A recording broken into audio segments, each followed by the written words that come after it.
abrimos o Evangelho e encontramos que Jesus faz poucas vezes elogio. Não sei se vocês repararam, há poucas vezes que Cristo faz elogio às pessoas. Se vamos lá nos Evangelhos, eu vou buscar caça-elogio. Onde é que tem lá os elogios de Cristo, né? A gente vai lá olhando. Encontramos 1, 2, 3 elogios. E vamos olhando depois também as críticas de Cristo. Críticas construtivas. Cristo quer que aquela pessoa melhore e então avisa da situação de pecado. Se a gente olha, encontramos que há um tema em que Cristo faz muito fincapé nessa mudança de conversão e tal. E aí vai ver, bate o elogio, que é pouco, e vai quase sempre para essa mesma linha, e a crítica, que vai quase sempre para o contrário daquilo. O que é então, né?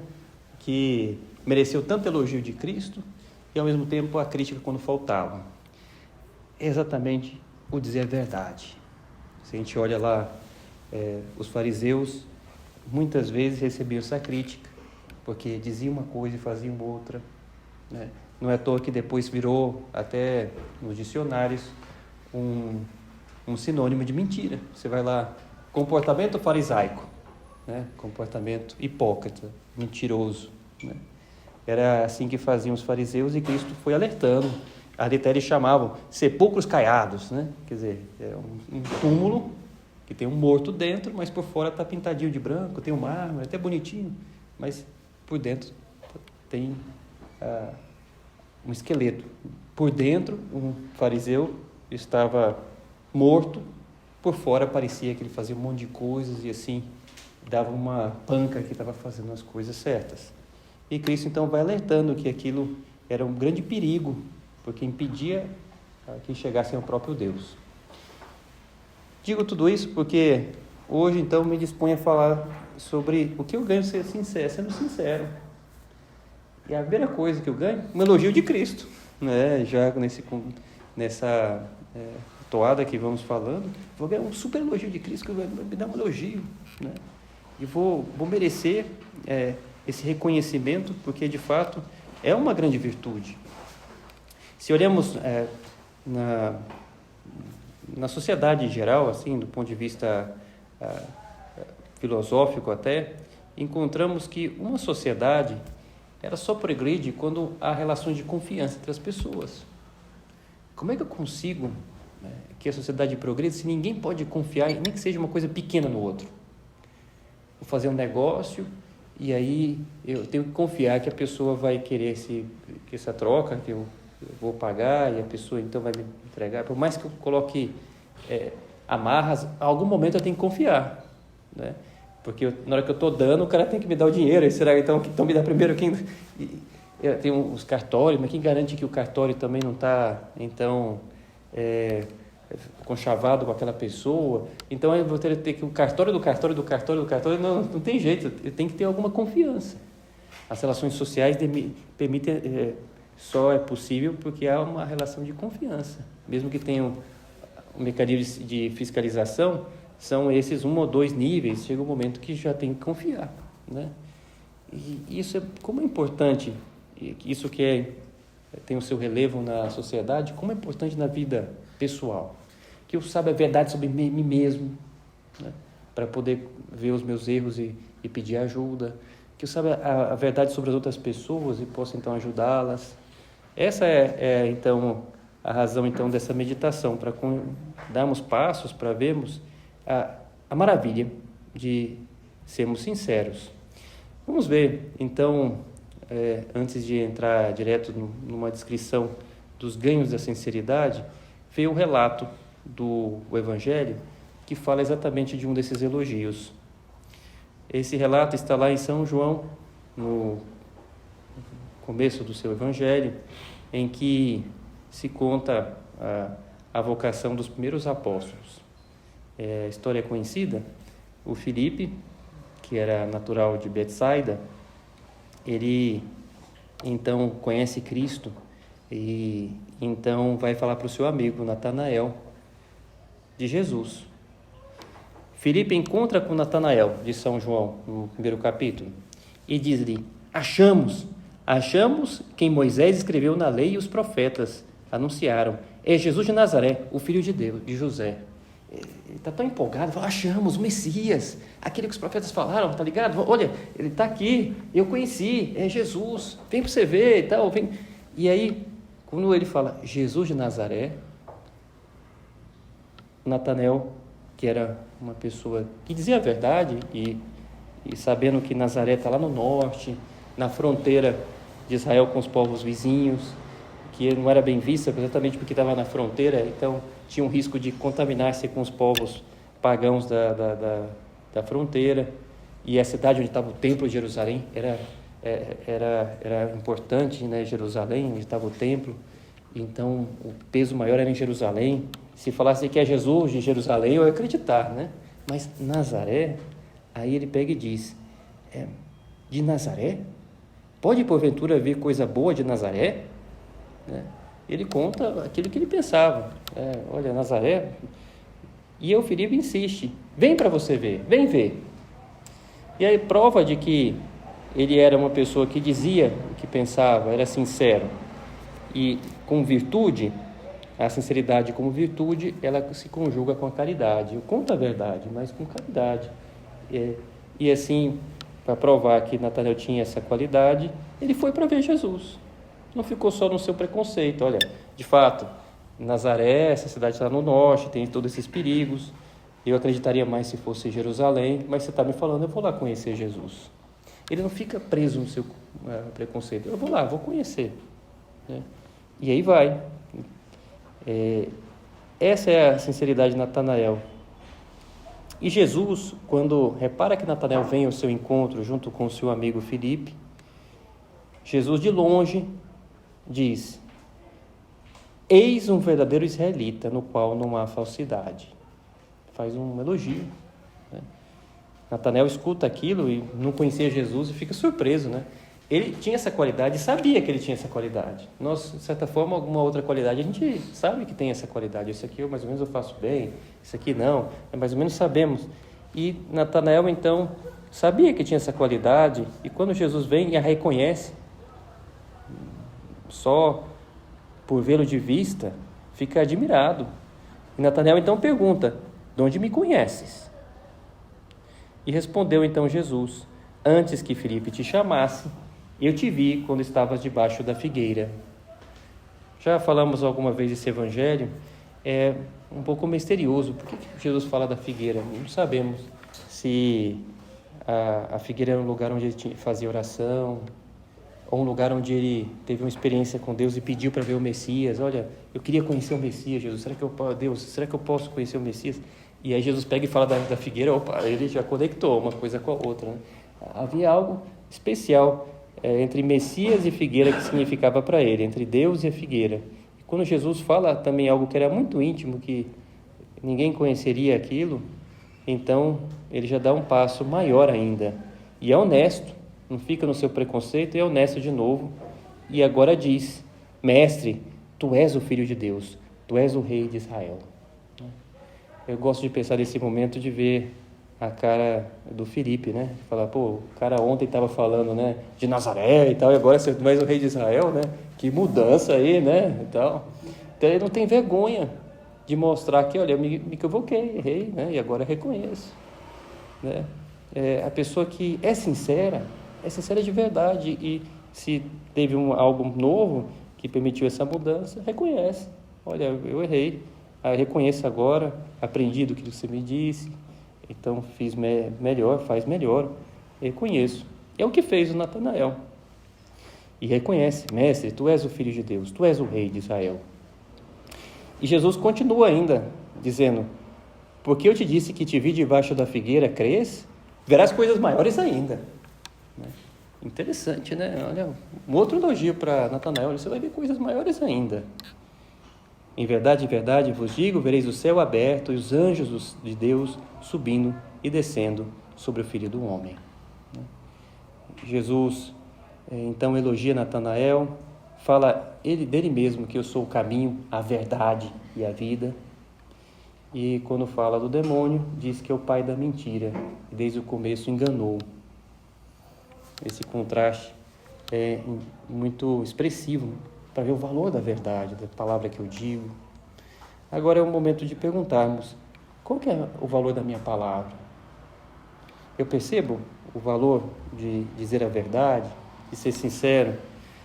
Tem alguns âmbitos que são bons que façamos a análise sobre a nossa vida, a sinceridade com nós mesmos, a sinceridade com os outros, a sinceridade com Deus, a sinceridade com nós mesmos. Padre, é possível mentir para mim mesmo? Sim, né? Quando eu vou vislumbrando que tem alguma coisa errada que eu estou fazendo, eu não quero ver, eu pego e fujo daquilo. Ou começo a reforçar que não, eu não tenho esse defeito, não tenho, e vou criando uma narrativa, para dizer uma palavra nova, utilizada, recente, a narrativa de que a minha vida não é assim, não pode ser assim, e vou criando uma história paralela que não assumo, olha, eu tenho esse defeito, tenho que reconhecer. Enquanto eu não assumir esse defeito, eu não tenho condição de ter a cura, porque eu não vou procurar o tratamento, porque eu não vou levar a sério aquilo que eu estou padecendo. Agora, quando eu vejo, olha, eu sou um sensual, eu preciso mudar.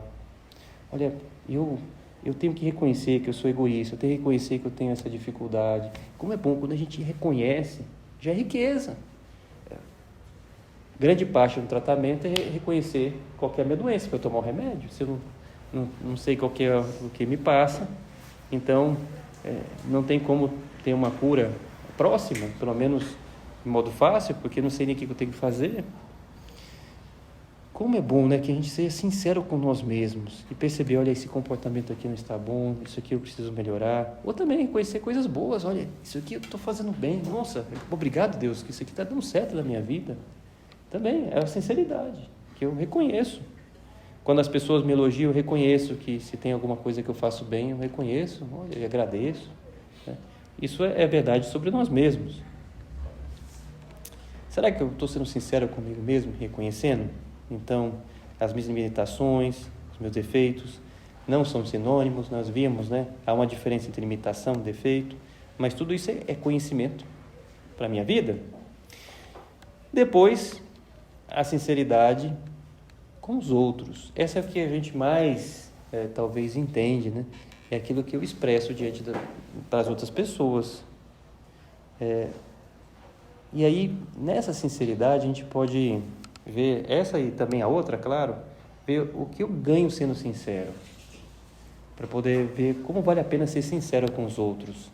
Há pessoas que dizem, não, eu algumas vezes, sabe, padre, eu tenho que contar uma mentirinha, sabe, às vezes é melhor contar essas mentiras, porque se eu faço assim, eu evito briga, né? Pô, tem lá o meu amigo que veio e falou uma coisa do outro, né? E aí ele vai me perguntar o que ele falou de mim, aí eu fico numa sinuca de bico e tal, aí eu pego e invento alguma coisa lá e um não está sabendo do outro e pronto, resolveu, né? Eu estou sabendo que esse amigo está namorando a ex-namorada do outro, ele ficou perguntando se eu coisa, aí eu finjo que eu não sei e tal. Evitei uma briga com aquela mentira, né?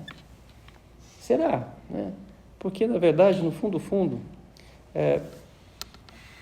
quem me diz a verdade, com caridade, é claro, né? Se um amigo me pergunta alguma coisa que eu sei que é delicado e que se ele fica sabendo daquele jeito direto, pode ser que seja uma ofensa mesmo, mas eu vou contar aquilo que é razoável contar para aquele amigo, aquilo que ele merece saber, vou contar. E quando eu conto a verdade atrai. Na verdade, quem conta com sinceridade as coisas consegue até mais o respeito da outra pessoa. Inúmeros exemplos, eu gosto sempre nesse momento de lembrar o exemplo do famoso Sir Ernest Shackleton, né, que organizou essa expedição, que ele queria ser o primeiro no começo do século XX a fazer a circunnavegação pelo continente da Antártida. Então, o que ele fez? Saiu lá da Inglaterra na sua expedição e iria até onde permitia mais próximo do Polo Sul, com um barco, e daria a volta ao mundo. Só isso, na época, sem GPS, já seria uma grande proeza, né? Ninguém tinha feito isso. A menor circunnavegação do mundo, né? Mas o que ele se dispôs a fazer eram duas expedições. O navio viria desceria algumas pessoas e fariam de trenó a travessia até o Polo Sul e depois continuariam. E o navio daria a volta e pegaria do outro lado e terminaria de fazer a volta ao mundo. Sem GPS nada, como é que eles iam se achar no lugar e tal, tinha que marcar um ponto de encontro e tal, sem rádio para poder comunicar, a gente vai estar em tal lugar. Tudo bem preparado, eles tinham pensado nessa expedição. Mas, claro, ele precisava de marinheiros para fazer isso aí, de equipe técnica. E aí, então, ele tinha um grande problema de recrutar as pessoas. E aí ele colocou um anúncio. Hoje em dia, se colocaria lá no Instagram da vida, né, nas redes sociais, lá, o que ele queria, com fotos, imagens. Né? Na época, ele colocou simples uma tirinha de jornal lá na Inglaterra, que é o que ele tinha lá para divulgar. E ele descreveu assim no anúncio: recrutam-se homens para uma jornada perigosa. Salários baixos. Era verdade, porque ele não tinha condição de pagar muito. Ele tinha um desejo de conseguir fazer essa expedição, entrar no livro dos recordes e tal. Mas, na real, ele não tinha grandes recursos para fazer aquela viagem. Recrutam-se homens para uma jornada perigosa. Salários baixos. Frio extremo e longas horas de escuridão completa. Porque iam passar momentos em que, quando se aproxima do inverno, naquela região ali, fica a noite toda durante o dia vira bem curto. Retorno em segurança duvidoso. Pô, tá difícil, né, esse anúncio aqui. Vou dar uma melhoradinha aqui, né? Mas ele escreveu assim, né? Porque era verdade, pô, a gente vai fazer uma coisa que nunca ninguém fez, né? Então eu não sei se eu vou voltar. Retorno em segurança duvidoso. Em caso de sucesso, honra e reconhecimento. Ponto. Procurar, sir, tal, e dava o endereço e tal. Conta a história que apresentaram-se milhares de pessoas lá para poder fazer a seleção. E ele, então, pôde fazer uma ótima seleção desses marinheiros que se dispuseram. E, claro, aí já estava escrito, olha, é salário baixo mesmo, prometi, é salário baixo. Mas se tiver sucesso, vai ter, de fato, um grande reconhecimento. A expedição eles não conseguem fazer a expedição porque o navio encalha e com o inverno lá no Polo Sul, e aí não consegue dar a circunnavegação porque o gelo destrói o navio. Mas porque ele tinha selecionado muito bem as pessoas, e ele mesmo era uma pessoa virtuosa, ele arrisca a vida e salva todo mundo se salva, né, dessa expedição. Cumpriu a promessa, né, de trazer todo mundo que ele tinha feito lá no meio daquele acidente. Mas voltemos à nossa meditação. Quando a pessoa diz a verdade, atrai. A verdade atrai, as pessoas se sentem atraídas, porque percebe, aquela pessoa está me falando a verdade. Né? Claro, existe também o famoso sincericídio, né? Não é que eu conto a verdade, é que eu abuso demais daquilo que desune e tal, e aquilo não é sinceridade. Na verdade, não estou expressando bem, eu tenho que expressar exatamente o que é a coisa, nem sem passar para um lado nem para o outro. Né? Sei lá, um vendedor, a gente vai fazer uma compra. É claro que o vendedor quer vender o sapato, e aí você vai lá, experimenta Mas que bom vendedor que conta a sinceridade. Olha, eu tenho esse modelo, esse outro, eu posso te atender, o que mais se aproxima do que você me pediu foi esse aqui que eu tenho. E aí ele é sincero, contou o que ele tem. Até que ficou bom, mas não tem um outro igual ao que esse modelo que você me pediu. Ele contou com sinceridade. Diferente daquele, nossa, ficou ótimo, se fosse levar 3 desses aqui, né? Se a gente fica, já começamos a afastar desse vendedor, quando ele começa a falar essas coisas assim, tá, muito obrigado, depois eu volto aí e tal, né? Se der eu venho aqui e tal, vamos embora daquela loja. Agora, quando o cara conta com sinceridade, né? Eu lembro uma vez alguém que me dizia que foi numa loja e até ficou amigo do vendedor, porque o vendedor ele experimentou lá o sapato, falou, cara, ficou horrível esse sapato com você mesmo, né? E eu não tenho nenhum aqui mesmo, não. Né? Então, vem semana que vem, talvez eu tenha algum, mas hoje, de fato, olha, não adianta não. Ah, mas tem outro. Não, tá tudo ruim mesmo, olha. Pode ir embora mesmo, senão... Parecia que ele estava querendo pedir demissão da loja, né? Mas é que ele sabia que não tinha chegado a encomenda nova e não queria fazer perder tempo o cara na loja, né? Mas ganhou o cara, porque na semana seguinte o cara foi e tinha muito mais produto e conseguiu de fato vender. Quando a pessoa é sincera, né? Cativa, a gente sente atraído para aquela outra pessoa. Então, na verdade, eu até ganho amizade, ganho estima da pessoa. É a sinceridade com a verdade, claro, que com a caridade, claro, né? Sinceridade, a verdade com a caridade. Então eu ganho mais ainda até amigos. O que mais eu ganho paz na alma. Uma pessoa que é sincera não tem que ficar preocupado. Qual que é a versão que eu contei para esse amigo? Eu contei essa versão que eu estou namorando, então eu tenho que contar, eu tenho que saber dizer para ele. Tá? E essa outra aqui não, para esse aqui a versão é que eu já terminei meu namoro. Essa aqui a versão é que eu saí muito bem na prova. Esse aqui eu tenho que ter uma versão que eu fui mal na prova. A pessoa vira um mundo que ele nem sabe qual que é a minha verdade da minha vida, eu não sei.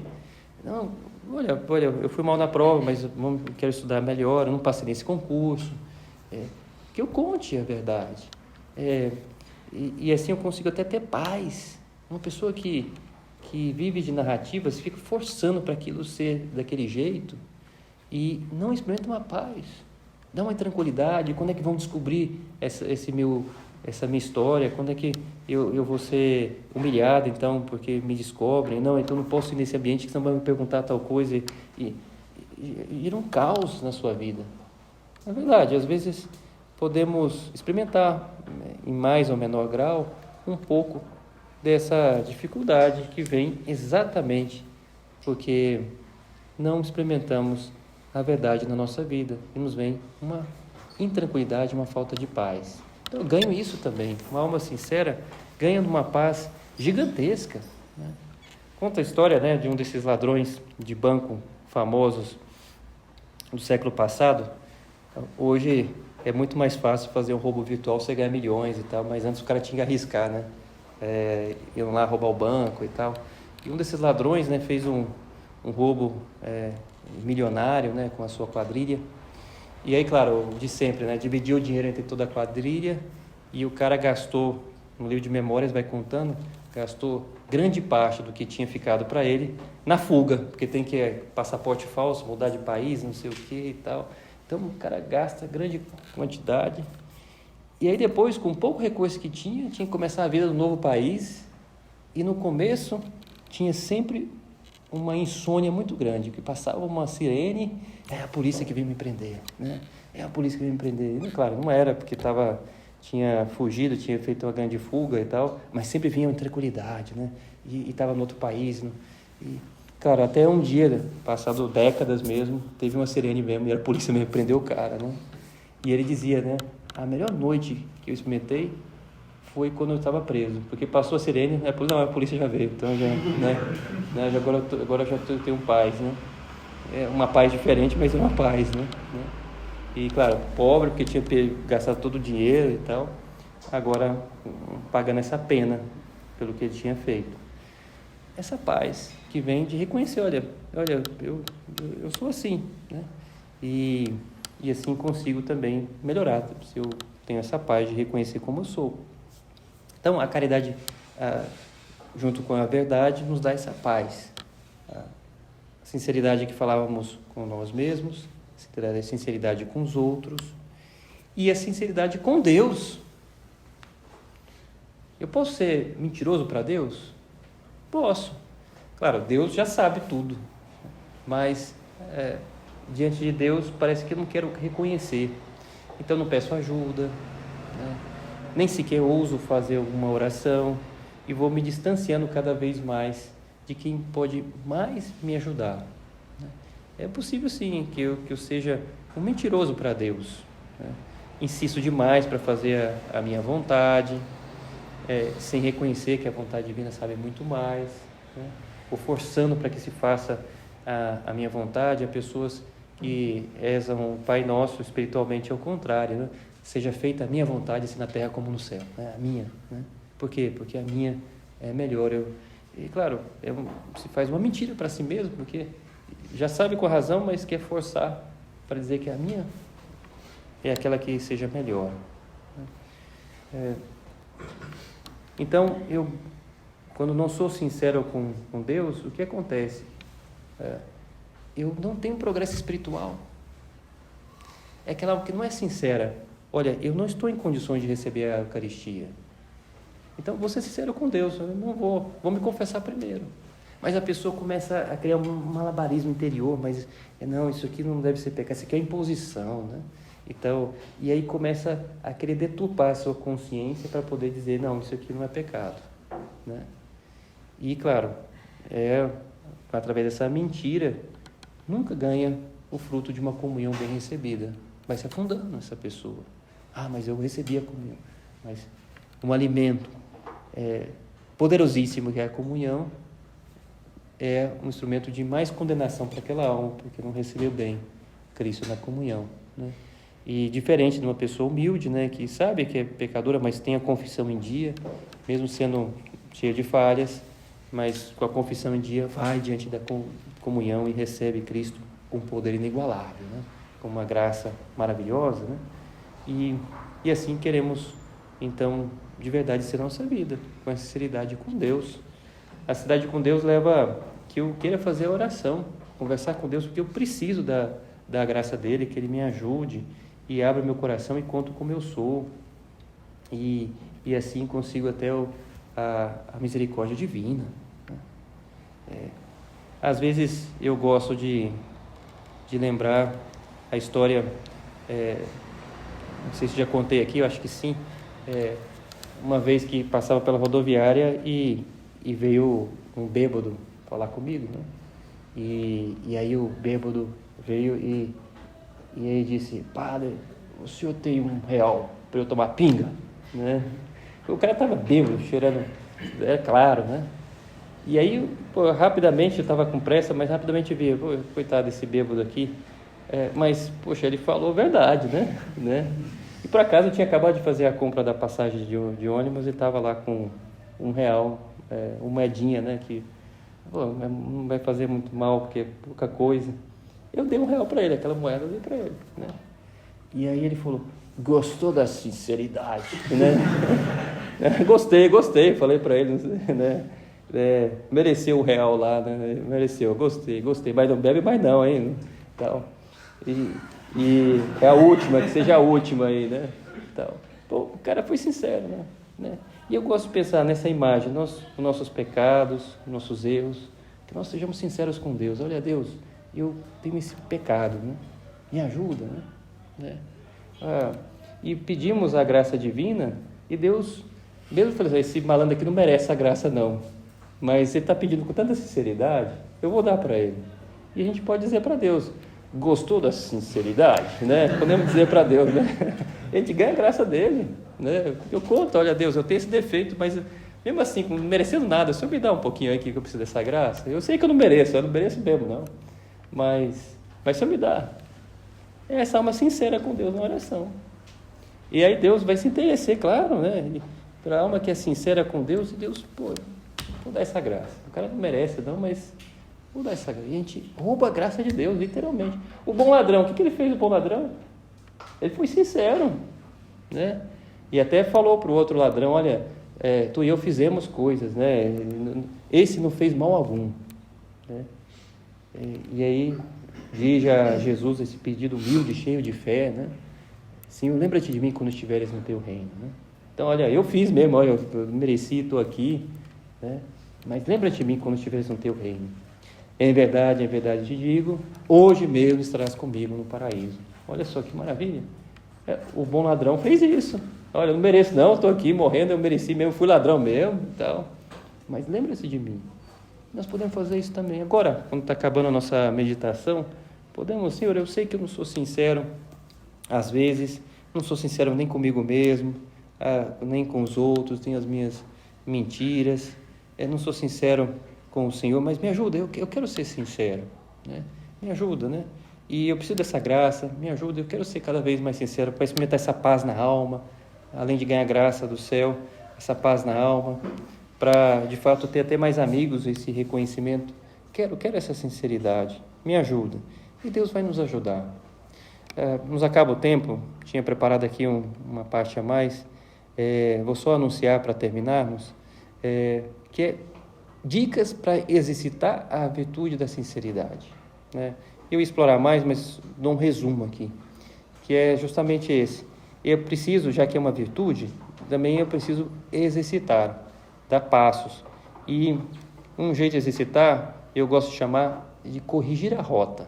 Quando eu estou conversando com as pessoas e se acabo soltando uma mentira, eu vou corrigir a rota. A conversa continua muitas vezes e aí eu acerto aquele diálogo e conto.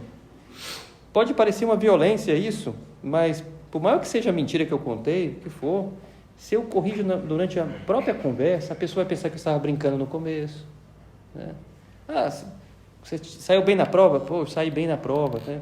E aí a conversa continua, e eu vou falar, cara, eu saí bem mal, né? Eu saí bem mal, né? Eu falei, né, e tal, mas eu acho que a próxima tem recuperação ainda e tal, e então eu estou de olho na recuperação. Eu corrigi, né? E a pessoa, então, depois eu ficar com a última versão que eu disse. E às vezes, nem sequer vai perceber que na primeira vez eu tinha dito era como mentira, não era brincando nem nada. E vai ficar com essa última versão. Agora, Deus sim viu que eu fiz um exercício, né? Isso sim, no meu interior, foi algo que custou um pouco. E Deus vai me premiar, porque eu fiz o exercício da veracidade, né? O outro exemplo, né? Só vou enunciar e ia explorar mais, mas que às vezes há algumas verdades que são verdade-chave, alguma coisa muito importante na minha vida que eu vou construindo outro personagem que não sou eu, alguma coisa assim muito importante que eu preciso contar para a namorada ou contar para os meus pais, uma coisa que meus amigos têm que saber, uma coisa muito importante. Às vezes tem alguma coisa que me incomoda, me tira a paz, porque eu estou vendo a mentira e a principal mentira é essa de origem. Aí, às vezes, eu posso, para esclarecer esse, eu gosto de chamar a prática que é de salto no escuro, porque se eu me envolver completamente numa mentira, eu preciso agora dar um salto no escuro. Eu não vejo que isso aqui vai ser bom, parece que é melhor continuar nessa mentira, mas eu vou dar um salto no escuro, né? E como alguém que salta num poço, né, que não vê direito o fundo, mas pula e consegue ver que tem água embaixo, que ele segura, que dá... Então tem que pular, dar esse salto no escuro e Deus vai me segurar lá. É aquela pessoa então que quer contar para o pai que gastou um dinheiro a mais lá, que tem uma dívida, quer contar para a namorada que tem um defeito grande, que quer melhorar, mas que ela saiba que tem esse defeito. Então chega então para o pai, pai, eu quero contar uma coisa, mas eu estou com vergonha. Eu não te contei, já tem tempo isso aqui. Só de falar isso aí, eu já contei, porque eu já falei que eu quero contar uma coisa, né? E aí, talvez o pai vai perguntar, quem nos ama, um jeito, aí eu vou acabar contando aquilo mesmo. É quem chega para a namorada, olha, tem tempo que eu queria te contar isso aqui, mas eu estou com vergonha. Pô, só de falar isso aí a namorada aí sim, ela vai perguntar até descobrir, isso aí tenho certeza. Então, mas você já contou, você já falou, você deu um salto no escuro, pulou, agora vai cair e Deus vai te amparar. Às vezes, você tem alguma coisa importante assim, é bom que a gente faça isso. Eu dou um salto no escuro. E aí, com uma pessoa que nos ama, contamos e resolvemos aquela dificuldade. Dá uma alegria tão grande. Bom, está aí. Já terminamos, então, olhando para Maria. Maria, mãe de Jesus, ela nos ajude a sermos cada vez mais verdadeiros na nossa vida. E vamos experimentar, junto com ela, de fato, essas características da alma verdadeira. A paz na alma, a mais amizade das pessoas e tantas graças de Deus.